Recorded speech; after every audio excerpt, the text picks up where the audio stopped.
오늘 성탄 직전 주일 성탄에 묵상하는 하나님 나라, 이런 말씀 제목으로 함께 은혜 나누려고 합니다. 지금 우리나라 인구가 약 한 5,200만 명 정도 됩니다. 코로나19가 대한민국 사회 전체를 얼어붙게 만드는 이런 상황 속에서도 오늘 이제 성탄 직전 주일인데 아마 새벽부터 시작해서 계속해서 지금 각 교회들이, 전국 교회들이 지금 예배를 지금 진행하고 있고, 또 예배를 마친 교회도 물론 있을 것입니다. 오늘 주일만 하더라도 이 5,200만 인구 중에 적어도 한 10% 정도의 인구, 500만 명 이상은 오늘 주일 예배에 참석해서 예배를 드렸을 것입니다. 예배의 중요성을 알고 예배 드린 사람들 숫자가 굉장한 것이죠. 최소한이 그렇다는 것입니다. 500만 명 이상. 사회학적인 그 통계의 결과인데, 공동체가 어떤 변화를 일으키는데 그 공동체가 변화를 일으키는 그 상황 가운데 어떤 때에 변화가 일어나느냐, 그 공동체 전체를 구성하고 있는 사람들 한 3.5%가 항상 마음을 모으고 똑같은 얘기를 하고 지속적으로 동일한 의견을 집약해서 개진하면 그 공동체의 방향이 바뀐다 하는 3.5%의 법칙이 있습니다. 지금 우리나라 전체 인구로 약 5,200만 명이라 그랬습니다. 그 가운데 3.5% 그러면 몇만 명인가요? 아침 지났으니까 이제 점심 넘어가고 있으니까 여러분 계산하실 수 있죠?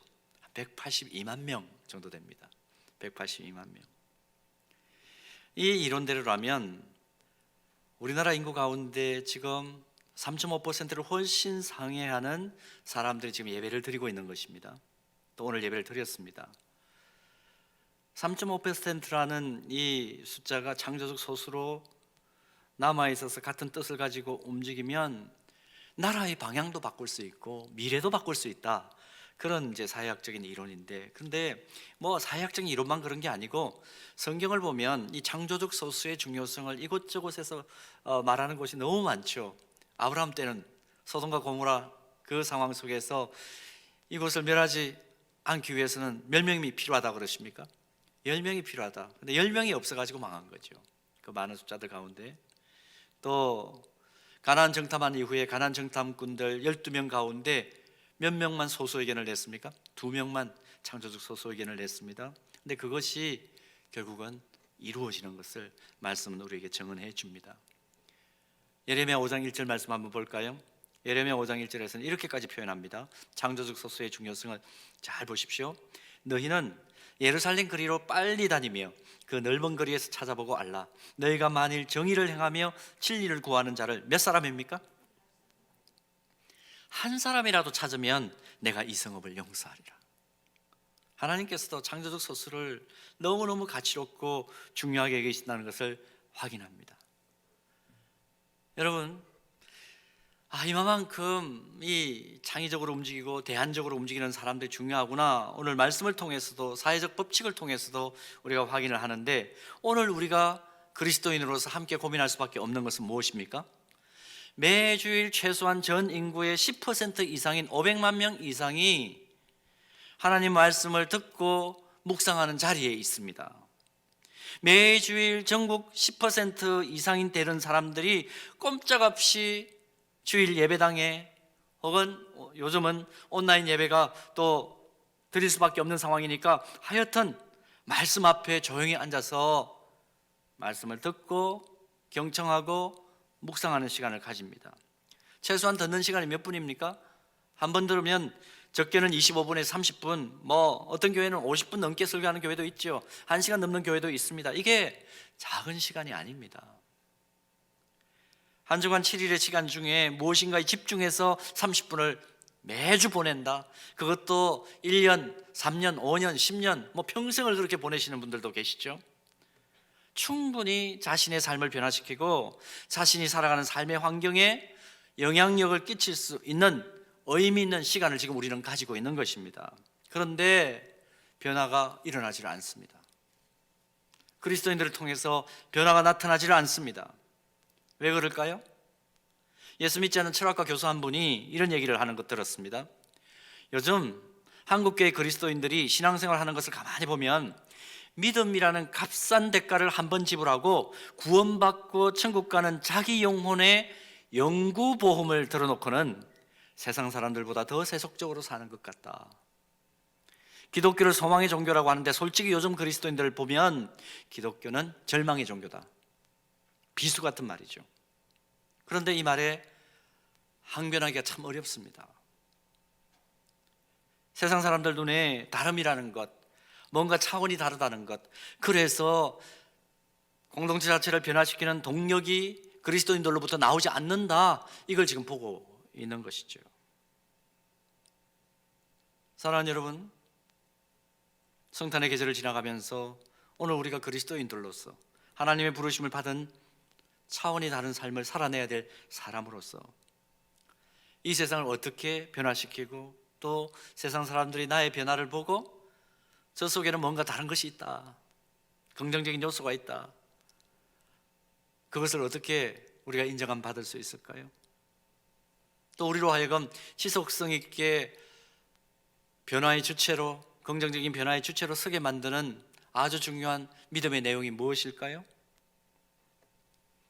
오늘 본문에서 그 대답을 찾습니다.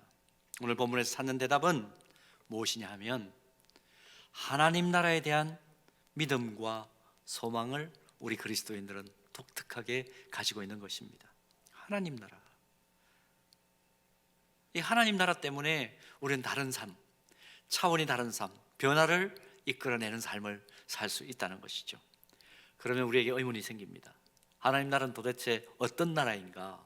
오늘 본문에서 하나님 나라가 어떤 나라인지를 확인할 수 있는데, 첫 번째는 본문 2절과 3절을 보면 이 하나님 나라는 하나님의 신에 감동된 지도자가 통치하는 나라예요. 하나님의 신에 감동된 지도자가 다스리는 나라. 지도자로서 꼭 갖춰야 될 지혜와 총명을 가진 리더, 지도자로서의 모든 자질과 재능을 갖춘 리더, 지식뿐만 아니라 무엇보다 여호와를 경외하면서 사랑과 정의와 공의로 통치하는 지도자가 있는 나라, 그 나라가 하나님 나라다 하는 것입니다. 완벽한 통치자가 있는 나라라는 의미죠. 지도자 복이 없고 지도자 잘못 만나서 고통하고 상처 있고 억울한 일 당하는 일이 얼마나 수다히 많습니까?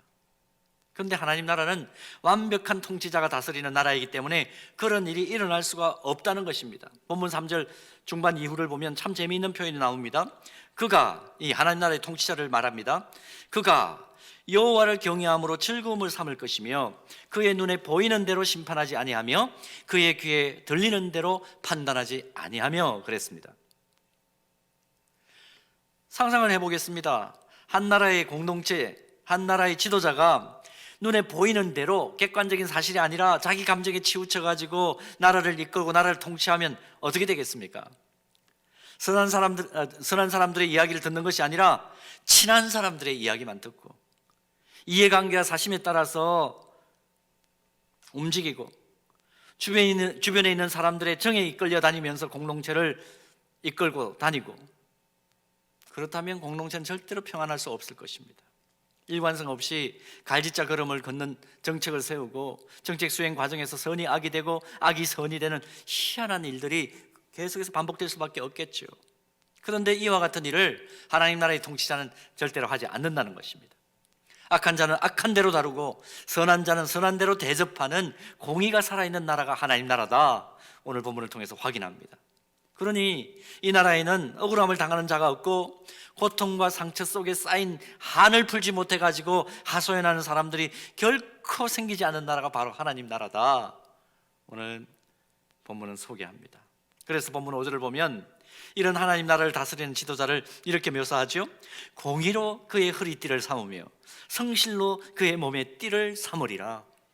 이런 지도자, 동서고금의 역사를 통해서 확인할 수 있는 지도자가 가진 가장 중요한 덕목 어떤 것일까? 여러 가지 분석해 놓은 걸 보면 의로운 것과 불의한 것을 분별할 수 있는 능력이 있는 지도자가 진짜 지도자다, 그 얘기를 하는 것 볼 수 있습니다.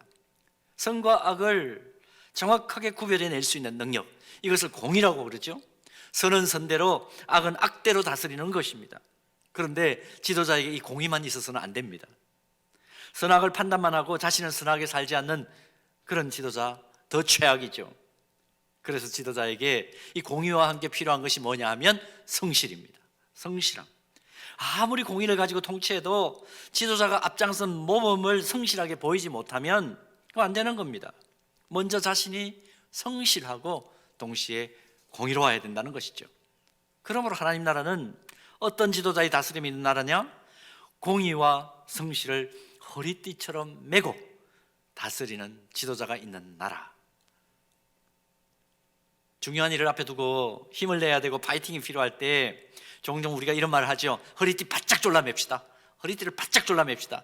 힘을 써야 할 때 옷이 거추장스러우면 힘을 쓸 수가 없습니다. 그러니까 하나님 나라를 다스리는 이 지도자는 하나님 나라 다스릴 때 공의와 성실이라는 허리띠를 단단히 메고 공과 사를 분명하고 모든 면에서 모범이 돼서 치우침 없이 그 나라를 다스린다는 겁니다. 여러분, 이런 지도자가 다스린 나라라면 그 나라가 얼마나 행복한 나라가 되겠습니까? 이게 하나님 나라다. 그런가 하면 두 번째로 오늘 본문에 소개되는 하나님 나라는 진정한 평화가 있는 나라입니다. 진정한 평화가 있는 나라. 본문 6절에서 9절 말씀 보면 아주 희한한 동물원이 하나 소개되고 있죠. 그림을 그려두듯이 이 동물원 하나를 소개하는데요, 사자와 이리와 곰과 표범이 어린 양을 잡아먹는 것이 아니고 함께 뛰노는 동물원. 뱀이 독을 뿜어내고 무는 것이 아니고 어린아이와 장난을 치는 그런 동물원. 그런데 놀랍게도 아무런 상함도 없고 서로 상처도 입히지 않는 그저 따뜻하고 평화로운 기운만이 흘러넘치는 그런 동물원. 본문 6절에서 9절에서 소개하고 있습니다. 고통의 흔적이 없습니다. 아픔의 그림자도 없습니다. 말 그대로 세상이 주는 평화와는 차원이 다른 진정한 완전한 평화가 있는 그런 공동체입니다. 여러분, 세상의 평화를 가만히 한번 볼까요? 평화가 있는 그런 상황이라고 많이 세상은 얘기합니다. 우리나라에 평화가 있습니다. 그렇게 얘기하는 나라, 소개하는 나라, 그런 나라들 많죠. 그런데 가만히 보면, 뜯어보면 힘을 가진 자에게는 그게 평화일는지 모르지만 연약한 자에게는 억눌린 침묵일 가능성이 굉장히 큽니다. 세상이 평화롭다 하는 것은 정말 구체적으로 요모조모 뜯어보면 어떤 사람들에게는 정말 숨죽인 침묵이라고 불러야 마땅한 위장된 평화, 가식적인 평화, 가면을 낀 평화, 그렇게 얘기해야 될 상황이 굉장히 많습니다. 연출된 평화가 많은 거죠. 우여곡절 끝에 북한을 탈출한 탈북민들이 우리 대한민국에 와서 깜짝 놀라는 것 중에 하나가 뭐라고 그러냐면 뉴스를 볼 때라 그럽니다. 뉴스를 아침에 TV를 탁 켜면 눈을 뜨면 이제 뉴스를 봐야 될 거 아닙니까? 뉴스를 보게 되면 이 사람들이 이제 뉴스를 접하는 거죠. 뉴스를 접할 때마다 어떤 생각이 드느냐면 세상에 어떻게 저런 일이 일어날 수 있을까? 세상에 어떻게 저런 일이 일어날 수 있을까? 북한에는 절대로 그런 일들이 일어나지가 않는다는 거예요. 자, 일어나지 않는다고 제가 표현을 했지만 사실상은 뭡니까? 알려지지 않는 거죠. 그런 일들이 알려진 적도 없고 접할 수도 없는 그런 일들이 대한민국에서는 아침마다 일어나고 있다는 겁니다. 아침마다 뉴스를 틀면 나온다는 거죠. 이상하다. 그래서 대한민국 와가지고 처음에 이런 얘기를 많이 합니다. 야, 대한민국 와보니까요, 대한민국은 별의별 일이 다 일어나는 재미있는 지옥이에요. 이렇게 얘기합니다. 재미있는 지옥이에요. 그런 얘기하면 북한은 재미없는 천국이 되는 거죠. 왜 천국입니까?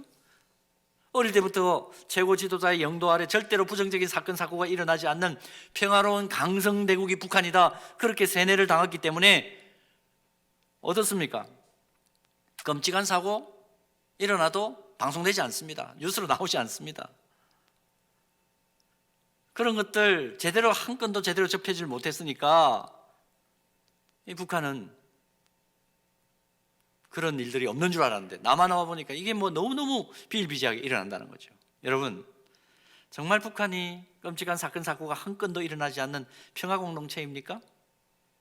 이 질문 자체가 어리석다는 것을 우리가 너무너무 잘 압니다. 온 세계가 이제는 최악의 인권 탄압 국가라는 것을 온 나라가 다 압니다. 전 세계가 다 압니다. 단지 이들이 잘하는 것은 뭡니까? 사건과 사고를 알릴 수 있는 언로가 잘 통제되어 있다는 것이죠. 모든 것이 막혀있는 통제사이기 때문에 사건 사고가 없어 보이는 것뿐입니다. 도무지 그 흑막과 내막을 알 길이 없는, 결국은 숨죽인 평화의 상태, 위장된 평화인 것이죠.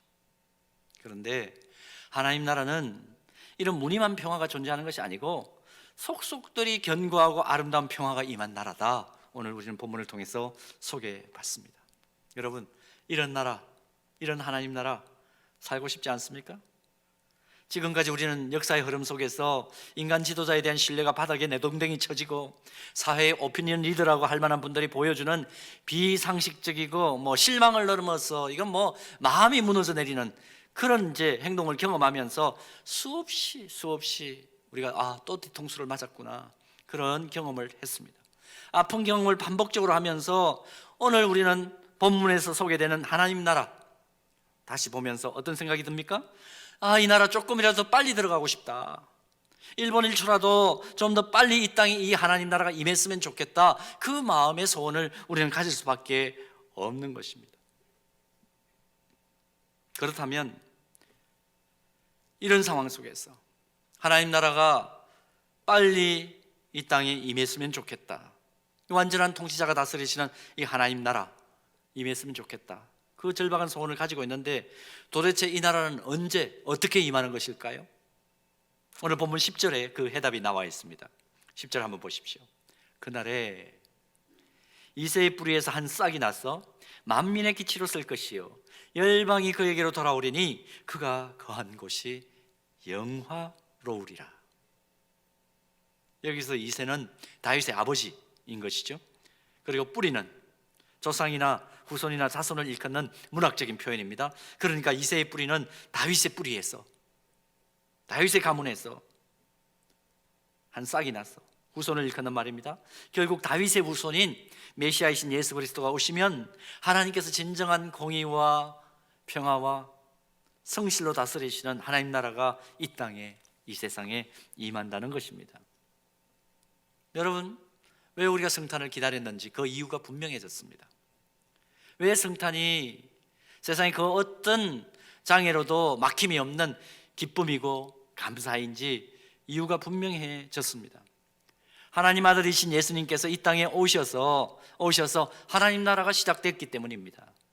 2000년 전 베들레헴 말구유에 탄생하신 예수님의 오심을 기뻐했던 천사들은 그래서 찬양을 이렇게 하죠. 누가복음 2장 14절 말씀입니다. 지극히 높은 곳에서는 하나님께 영광이요 땅에서는 하나님이 기뻐하신 사람들 중에 평화로다. 하늘에는 영광, 어둡고 암울한 이 세상에는 하나님이 기뻐하신 사람들 중에 평화가 있다. 그 평화가 임하는 놀라운 일이 하나님의 아들이신 예수 그리스도께서 말구유에 성탄하심으로, 성육신하심으로 실제적으로 일어났다 하는 것입니다. 천사가 그래서 찬양을 합니다. 지극히 높은 곳에서는 하나님께 영광이라고, 또 땅에서는 하나님이 기뻐하신 사람들 중에는 진정한 평화가 임했다, 그렇게 찬양을 하는 겁니다. 우리가 이 천사의 찬양 소리를 들으면서 그런데 마음속에 의문이 생기는 것이 있습니다. 무엇입니까? 2000년 전에 주님의 성탄으로 이 땅에 공의와 평화가 완벽하게 있는 하나님 나라가 시작되었다고 하는데, 그런데 왜 내가 사는 삶의 현실에는 아직까지도 불의함과 왜곡과 정의롭지 못하고 공의롭지 못한 지도자들이 다스리는 그런 상황이 계속 내 앞에는 펼쳐지고 있는가 하는 것입니다. 이유가 뭘까요? 이 질문에 대한 대답은 오늘 본문 9절 말씀에 있습니다. 본문 9절 말씀 묵상해 보면 지금 우리가 겪고 있는 답답하고 어두운 현실에 하나님 나라가 임하는 조건이 하나 있다는 것을 확인할 수 있습니다. 한번 보실까요? 내 거룩한 산 모든 곳에서 해됨도 없고 상함도 없을 것이니, 그 다음 중요합니다. 이는 물이 바다를 덮은 같이 여호와를 아는 지식이 세상에 충만할 것임이니라. 무슨 말씀입니까? 물이 바다를 덮은 같이 여호와를 아는 지식이 온 세상에 충만하게 될 그때에 하나님 나라가 완전하게 완성된다는 것입니다. 하나님의 어떤 분이신가를 아는 지식이 온 세상에 거룩하게 될 때, 충만하게 될 때 예수님께서 다스리시는 하나님 나라가 완성된다. 우리가 이 귀한 진리를 깨닫는 것이 필요하다. 그래서 이사야 선지자는 우리에게 이 말씀을 전달하고 있는 거죠.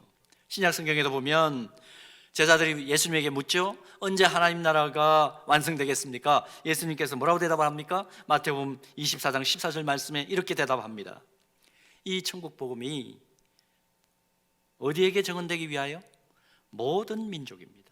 모든 민족에게 증언되기 위하여 온 세상에 전파되리니 그제야 끝이 오리라. 그렇다면 온 땅의 사람들에게 전달되어야 될 여호와 하나님을 아는 지식, 그게 도대체 뭘까? 온 세상 사람들이 하나님을 알게 되는 지식, 그 지식이 어떤 지식일까? 그냥 막연하게 자신의 의식 속에 있는 하나님이 계시지, 하나님 계신 거야, 그건 맞는 거야, 뭐 이 정도 그런 의미일까요? 아니면 갑자기 가슴을 쓸어내야 될 그런 일들이 발생할 때 믿음을 가진 사람이나 가지지 않은 사람이나 아이고 하나님, 뭐 영어로 표현하면 오 마이 갓 이렇게 표현하지 않습니까? 그렇게 내뱉는 그런 수준의 지식을 의미하는 것일까요? 이건 보편적인 신의식이라고 합니다. 보편적인 신지식이라고 합니다. 지금 이사야가 말하는 여호와를 아는 지식은 이 정도 수준의 지식이 아닙니다. 여호와를 아는 지식이라는 것은 지금 이사야가 말한 여호와를 아는 지식이라는 건 도대체 뭘까?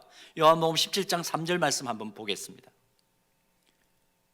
영생은 곧 유일하신 참 하나님과 그가 보내신 자 예수 그리스도를 아는 것이니이다. 영생에 이르는 지식. 조금 더 설명을 더 붙인다면 실천적인 행함이 있는 지식, 그런 지식을 의미합니다. 이 지식은 만왕의 왕이신 예수 그리스도를 발견하고 그 은혜에 감동해서 주님의 말씀에 전적으로 순종하면서 평생을 주님께 헌신하고 세상에 감동을 주다가 영원한 하나님 나라에 들어갈 수 있는, 거기서 영생함을 얻게 되는 지식. 이걸 제가 뭐라고 표현했습니까? 실천적인 행함이 있는 지식, 그렇게 표현을 했습니다. 이런 지식이 온 땅에 거듭해질 때, 이렇게 실천적으로 하나님이신 예수 그리스도를 아는 지식을 가진 사람이 되면 그 사람은 개인적으로 일단 근본적인 변화를 일으킵니다.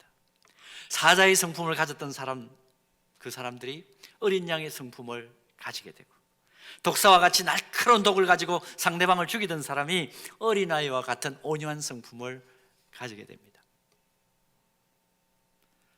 하나님을 실천적으로 행함이 있는 지식을 가지고 이해하게 되면 그 사람은 가만히 있질 못해요. 개인적인 변화를 말씀드렸습니다마는 개인적인 변화뿐만 아니라 실천적인 지식을 가진 사람들, 하나님에 대한 실천적인 지식을 가진 사람들은 자신이 살아가는 일상 속에서 불의한 것은 공의로운 것으로 변화시키는 하나님 나라의 도구가 되기를 시작합니다. 또 억압과 차별이 있는 그런 곳에 들어가면 사랑의 섬김으로 그것을 따뜻한 사랑이 넘치는 현장으로 변화시키는 사랑의 견인차가 되는 그런 일들을 일으킵니다. 불화와 갈등이 있는 곳에 들어가면 화해와 평화의 도구가 돼서 그곳을 서로 얼싸안게 만드는 역할과 책임을 감당하는 사람으로 변하게 됩니다. 그래서 이사야 선지자는 물이 바다를 덮음같이 여호와를 아는 지식이 온 땅에 충만하게 될 그때를 하나님 나라가 완전히 임하는 때라고 선포해 주는 것입니다. 사랑하는 여러분, 이제 이번 주 금요일 우리가 성탄절을 맞이합니다. 성탄 직전 주일, 여전히 세상은 혼란스럽습니다. 우리가 행함이 있는 실천적인 하나님을 아는 지식을 가진 성도라면 과연 오늘 무엇을 결단해야 될까요? 2000년 전에 성육신하신 우리 주님은 이 땅에 하늘에는 영광, 땅에는 진정한 사랑과 공의와 평화가 있는 하나님 나라가 임할 수 있도록 하기 위해서 성육신하셨습니다.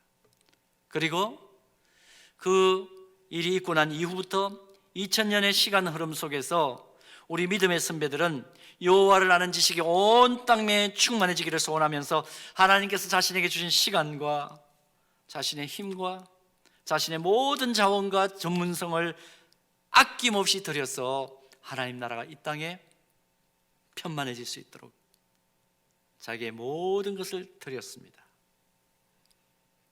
우리 역시 마찬가지입니다.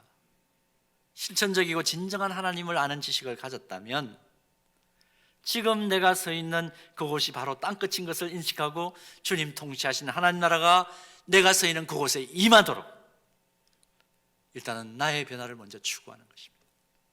그리고 내가 속해 있는 그 공동체 안에서 하나님 나라가 세워지기를 소원하면서 여전히 하나님을 아는 지식이 없는 자들을 향하여 최선의 몸짓으로 하나님을 아는 지식인 이 복음을 끊임없이 전달해야 될 사명을 감당하는 것입니다.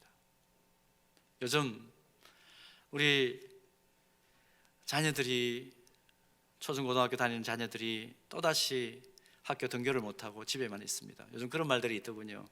집안에 요즘 학교 안 다니는, 학교 가지 못하는 우리 자녀들은 부모님들의 왼수가 됐고, 또 아이들이 볼 때 우리 부모님들은 맹수가 되었다, 그런 표현을 쓰더라고요. 평화가 있습니까? 여러분, 여기부터 바꿔야 됩니다. 이 성탄의 계절에 여러분 사자의 성품을 가졌다면 무엇으로? 어린 양의 성품으로 부모님들은 바꾸셔야 됩니다. 그게 성탄을 진짜 기뻐하며 성탄의 기쁨을 가지고 이 세상을 사는 구체적인 모습이에요. 가정만이 아니라 내가 일하는 일터의 현장, 나와 관계하는 모든 사람들에게 끊임없이 최선의 몸짓으로 하나님을 아는 지식인 복음을 내 삶을 통해서 드러내 보이고 전달하는 것, 이것이 성탄의 기쁨이 있는 성도의 본래의 모습입니다. 미국 선교사님이신데 인도에서 성자라고 불리는 선교사님 한 분 계세요. 스텔리 존스라는 선교사님이신데 이분이 세상 떠나고 난 뒤에 전기가 나왔습니다. 이 전기를 보면 스텔리 존스에 대해서 이렇게 평가를 합니다. 스텔리 존스, 그는 하나님께서 마침표를 찍으실 때까지 자신이 결코 쉼표를 찍지 않았다. 그의 고향은 미국도 인도도 아니었고 오직 주님이 다스리시는 하나님 나라였다. 사랑하는 여러분, 주님 이 땅에 오셔서 시작하신 그 하나님 나라가 우리를 통해서 온 세상, 아직까지 하나님을 알지 못하는, 하나님의 지식이 없는 열방에까지 퍼져나가게 되기를 소원합니다. 그 일이 완성되기까지 스텔리 존스처럼 우리 스스로 하나님이 마침표를 찍으실 때까지는 쉬지 않는 저와 여러분 되기를 소원합니다. 이 성탄의 계절에 먼저 내 마음 안에 만왕의 왕이신 예수 그리스도께서 왕으로 자정하시는 일이 일어나고, 그런 나를 통해서 우리 가정이 진정한 평화가 있는, 오늘 본문에 나타난 희한한 동물원처럼 진정한 평화가 있는 그 상황이 되기를 소원합니다. 그리고 우리의 발걸음이 닿는 곳마다 이 성탄의 계절에 하나님 나라를 경험하게 되는 놀라운 역사가 있게 되기를 소원합니다.